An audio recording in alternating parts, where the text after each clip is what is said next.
It's no Oscar, but Donald Trump was just nominated for the Nobel Peace Prize twice. In other news, Donald Trump will not win the Nobel Peace Prize twice. Why? Well, he's a big orange meanie who eats puppy brains smothered in ketchup. And unlike previous winners, he's actually done stuff. Let's review. He brokered a Middle East peace plan, proving once again that if he's racist, he's really bad at it. As white leftists burn minority businesses to the ground, Trump and his Jewish son-in-law brought Israel and the United Arab Emirates together. He also got Kosovo and Serbia to the table, but that wasn't news, because there was no anonymous source reporting that Trump called the Kosovo stenographer a fat cow. He didn't, by the way. Then there's North Korea. Yeah, they're still nuts. But what would you rather have? A nut who thinks you're out to get him, or a nut who realizes you don't really care? That's what Trump did. He removed a psychological variable that had all of us on edge. The media wants you to forget this. An accidental alert went out across Hawaii, urging people to take shelter due to an incoming ballistic missile. The false alarm was eventually called off, but not before Hawaiians and tourists started scrambling, even saying their goodbyes. It's like that never happened. You know, I'm thinking Hawaii should send Trump a gift basket, you know, with those chocolate-covered macadamia nuts. Oh, I love those. Still, he's not going to win the prize. You know who's got a greater chance? This guy. Or this guy. Hell, even just the pillow has a better chance. But Trump's accomplishments are deeds, and the media prefers words from private conversations, unproven allegations defined as bombshells, then called mostly confirmed from the same source. It's like me telling you that I'm a woodland nymph. When you ask for confirmation, you go to Tyrus and he says, yeah, he told me that too. It's hard for the press. You got a guy who says offensive things privately, yet makes the world safer. They'd wish he'd just be polite, like other presidents who send more people to their deaths. Fact is, Trump is handing out peace plans like sunblock at a nudist camp. But that doesn't matter, because in a world of camels, Trump's completely unfiltered. And the media will always interpret his words at their worst. But you know who else says offensive things privately? You, me, the hypocrites in media. Hell, some even kiss Trump's rump. I think the other guys are going to gang up on him tremendously, and I think he's going to hold his own as he does every time. He's never lost a debate, and you know what? He's good at this. I have all these proposals for him, like I want to do a weekly, I want to do a weekly show with him and all this stuff. When is he back in New York tomorrow? Do you know? Private conversation. Terrible. Speaking of CNN, I wonder if they'll trot out an old carcass to say Woodward's bombshells are graver than Watergate. We listened to him cover up this grave national emergency. This is one of the great presidential felonies of all time, maybe the greatest presidential felony, and we have the smoking gun tape of the president committing the felony. The facts here are even graver than in Watergate.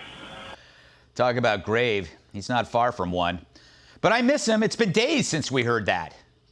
What we are watching in the Trump presidency is worse than Watergate. Are there echoes of Watergate in this? And there are, as you know, I've said before that what we're seeing is worse than Watergate. You know, maybe Watergate wasn't so bad if everything's worse than it. So Trump refused to panic the public while behind the scenes he went to work. How is this a bombshell or a smoking gun when we already heard about it publicly? Is there any fairness to the criticism that you may have lulled Americans into a false sense of security when you were saying things like it's going to go away? I'm a positive person. This is really easy to be negative about, but I want to give people hope too. You know, I'm a cheerleader for the country. We're going through the worst thing that the country's probably ever seen. Wow, that's some cover-up. How's that a smoking gun? But I do wonder how Bob Woodward gets these gigs. Agreeing to be interviewed by Woodward is like accepting an invitation for dinner from Jeffrey Dahmer. It's pot luck, but you're in the pot. But the media wants Trump to tell us we're all going to die, because that's their MO. Here's an analogy. A good doctor sees something on an X-ray, isn't sure what it is. What's he do? He tells you they're going to do another test. It might be nothing, so don't panic. Why does he say that? Because unnecessary panic is cruelty. You don't do that. The media does. What if CNN were your doctor? Out of the blue, he gives you a call. Look, he says, my sources tell me you may have cancer. Insiders say they heard allegedly it might be malignant. Now, if true, you only have days to live. And here's Carl Bernstein live from D.C. to tell you it's worse than leprosy. And when you ask to see the actual data, he says, sorry, anonymous source. But tune in tomorrow when we pretend we never said this at all. And let's not forget who really played down the pandemic. It's a classic cut. You're saying what happened in other countries versus what happened here. We don't even think it's going to be as bad as it was in other countries. Come to Chinatown. Here we are. We're, again, careful, safe, and come join us. Half of the people in America do not get a flu shot, and the flu right now is far deadlier. So if you're freaked out at all about the coronavirus, you should be more concerned about the flu. And for the vast majority of New Yorkers, life is going on pretty normally right now, and we want to encourage that. And now these fools accuse Trump of what they themselves did, as they also spent months denying the chaotic violence as cities burned. Here's an oldie but a goodie. I want to be clear in how I characterize this. This is mostly a protest. It is not, generally speaking, unruly, but fires have been started. Some fires. So you think there's a little transference going on here? To get you to ignore their own idiocy, they want you once again to set your hair on fire over Trump's words. But I won't, because offensive things said privately, it's not news. But peace deals are. But these idiots see off-the-record words as bigger than deeds, redefining private conversations as breaking news when it's just breaking wind. Meanwhile, you're kind of happy there's less war and maybe lower taxes. Sure, it'd be great if Trump tweeted and talked less, but that's different than saying, I wish he'd stop starting endless wars. We never have to say that. But with less than 2 months away, there will be at least 60 more bombshells, one a day, and the media will embrace these duds while denying actual explosions on the street. Maybe they deserve a Nobel Prize for fiction. Period. Let's welcome tonight's guest. He must be made of magnets because he's so damn attractive. Author of Don't Burn This Book, creator and host of The Rubin Report, Dave Rubin. He's got a kind face, the kind that scares people. Writer and comedian Joe DeVito. Her mind is as sharp as her bony little elbows. Host of Sincerely Cat on Fox Nation, Cat Timpf. And he'd give you the shirt off his back, which you can use as a car cover. My massive sidekick and host of Nuff Said on Fox Nation, Tyrus. All right. Dave, has Trump done anything that isn't worse than Watergate? Greg, I wasn't sure, so I did a little research before we started the show today. Yes. And according to everything I could find online, Google, everywhere, we used to all be for peace in the Middle East. That was a thing that we all wanted. Didn't matter if you were a Republican or a Democrat, a lefty, a righty, conservative, liberal. Did not matter. We all wanted peace in the Middle East. Now we're actually getting it. And somehow, because it comes from the orange man with the weird hair and the tweets, now it's not so great anymore. I mean, your monologue today was really fantastic because you're hitting it. The media does not know what to do anymore because he's doing all the things that everyone always said they wanted, but it's the guy that they all hate doing it, and he's just got them freaking flipping their wigs at this point. Mm-hmm. Joe, it's true. It's like they would rather just prefer to have war than peace if the peace is ushered in by somebody they can't stand. Oh, absolutely. They'll never give him credit for anything. And Dave's right. I actually did more research. I even went to Ask Jeeves to do some research. And Donald Trump, not only is he nominated for a Peace Prize, he's going to be the only one who's nominated for a Peace Prize, nominated for 2 Emmys and in the WWE Hall of Fame. So in your face, Dalai Lama. But when they gave the Peace Prize to Obama, he was getting his diploma on the first day of school, and he followed that up with all kinds of drone strikes.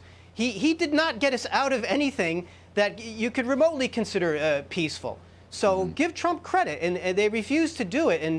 And to even, you know, when you mentioned about this Watergate cover-up nonsense, yeah, remember the Watergate cover-up when Nixon gave that interview in the middle of it? He's not covering up anything. Yes. I don't know, Kat. Do you think that Trump has a chance this time, or is it going to go to Greta Thunberg? Greta Thunberg. Greta Thunberg, yeah. I don't know. I mean, Obama got one before he did anything, and then he didn't do anything. It's almost like you shouldn't give preemptive awards. But I do want to say, Greg, I sort of disagreed with your monologue maybe a little bit. And I'm not saying that because I'm scared of you or I don't have confidence in my own brain, because I do. Because I'm bothered by the fact that he downplayed the virus, but you were so correct to point out he's hardly the first politician, person in an influential role to do something like that. All of them have done it, right? I think that's wrong, though. It upsets me. I don't want a person in a position of power to hide things from me to make me feel better, because I don't want to be feeling better if the only reason I'm feeling better is my own ignorance, right? I think we should get all the facts, and even if we freak out, if we decide we want to feel better by making ourselves dumb, there's always drinking. Yes, that's true. 2 points, Kat. A, you just don't want to feel good, so you prefer the bad news. And 2, you're fired. I'm fired. Oh, yes. Well, I had a longer run than I thought I would. Yeah, that's the way to look at it. We have a cardboard box with all of your knickknacks from your office outside the studio. Boy, I feel bad for whoever had to go through that. Yes, exactly. Tyrus, would you ever accept the offer for Bob Woodward to write about you? I think that is insane to me. Yeah. Okay, well, first of all, yeah, I would, because our interview would be a lot different. Yes. Okay, and I would have had one of my homies in the room with me, just kind of staring at him the whole time before he asked me a question. Why the hell are you talking alone with these people, Mr. President? How many books do you need before you go, hey, I'm going to stop giving these damn interviews to these people? Yeah. But to go back to your point about not getting the Nobel Prize, so what, bro? Welcome to the club. We've been the #1 show on cable TV for 4 years. We can't get a damn Emmy. We can't even get a nomination. I've been on this show for over 4 years. I've been tweeting about a damn president for my jokes, and it's still this week's guest, Tyrus. Where's the great Gutfeld show with Tyrus? We're you know guests. what I'm saying? I'm still a guest. I'm still a guest. You know what I'm saying? Like, I'm literally, so I get it, bruh. It sucks to not be appreciated for the work. You're not getting the Nobel Peace Prize. We're not getting Emmys. Do you know what an Emmy does for me? And as far as the WWE Hall of Fame, he only had one match, Mr. McMahon. I had like 300. Where's mine? You know what I'm saying? It just drives me crazy. To quote the VP, come on, man.